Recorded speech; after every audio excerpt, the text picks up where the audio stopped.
मन को अपने अधीन करना अति दुष्कर काम है। हे अर्जुन, तुम्हारा यह कहना सत्य है कि मन अति चंचल है। उसे अपने वश में करना बहुत मुश्किल है।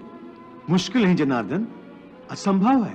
नहीं अर्जुन, मुश्किल अवश्य है, परंतु असंभव नहीं है। तुम्हारा कहना है कि मन को वश में करने का कोई तरीका, कोई साधन भी है? अवश्य है। क्या है वो तरीका? हे अर्जुन, मनुष्य को मैं के घमंड की मदिरा पिलाकर मदहोश करने वाला पाखंडी केवल मन है। उसके हाथों में मोह माया का जाल है, जिसे वो मनुष्य की कामनाओं पर डालता रहता है और उसे अपने वश में करता रहता है। यह मन शरीर से भी मोह करता है, अपनी खुशियों से भी मोह करता है और अपने दुखों से भी।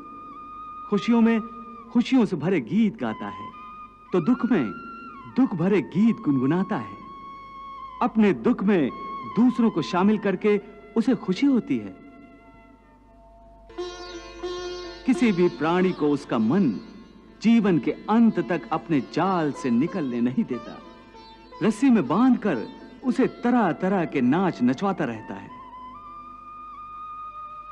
वो जीव को इतनी फुर्सत भी नहीं देता कि वो अपने अंतर में झांक कर अपनी आत्मा को पहचाने और आत्मा के अंदर जिस परमात्मा का प्रकाश है, उस परमात्मा का साक्षात्कार करे।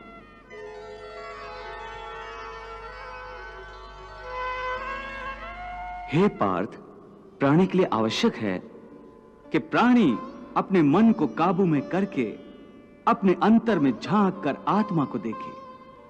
तब उस आत्मा के अंदर उसे परमात्मा का प्रकाश स्पष्ट दिखाई देगा। उसी को परमात्मा का साक्षात्कार कहते हैं।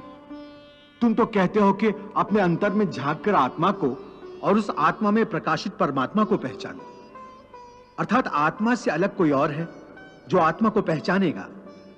ये किसको कह रहे हो कि आत्मा को पहचानो? कौन पहचानेगा अंतर की आत्मा को? तुम्हारा मन। मन? हां, तुम्हारा मन। परंतु तुम तो कहते हो कि मन माया के भ्रमजाल में फंसाकर प्राणी को बहुत नाच नचाता है। फिर वो आत्मा और परमात्मा की ओर क्यों ले जाएगा? तुमने ठीक प्रश्न किया अर्जुन।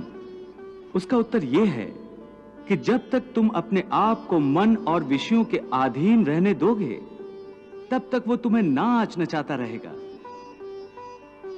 हे पार्थ, मनुष्य का शरीर एक रथ की भांति है।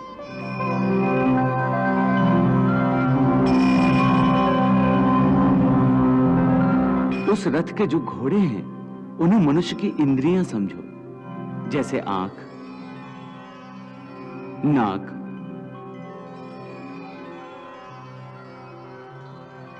कान, मुख,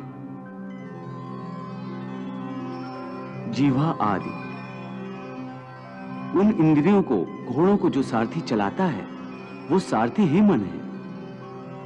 और उस रथ में बैठा हुआ जो उस रथ का स्वामी है, वही आत्मा है।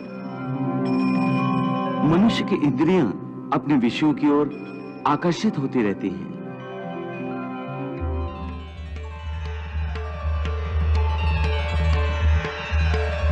और उसका मन इंद्रियों को उनके विषयों की ओर ही दौड़ाता रहता है।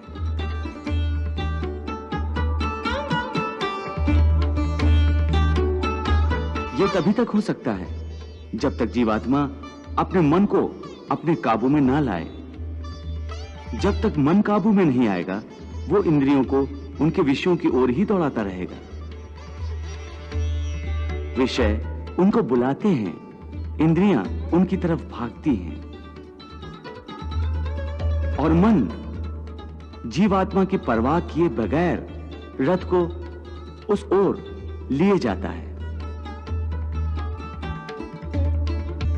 परंतु जब तुम स्वयं मन के अधीन न रहकर मन को अपने अधीन कर लोगे, तो वही मन एक अच्छे सारथी की तरह तुम्हारे शरीर रूपी रथ को सीधे प्रभु के चरणों में ले जाएगा। मन है शरीर के रथ का सारथी, रथ को चाहे जिधर ले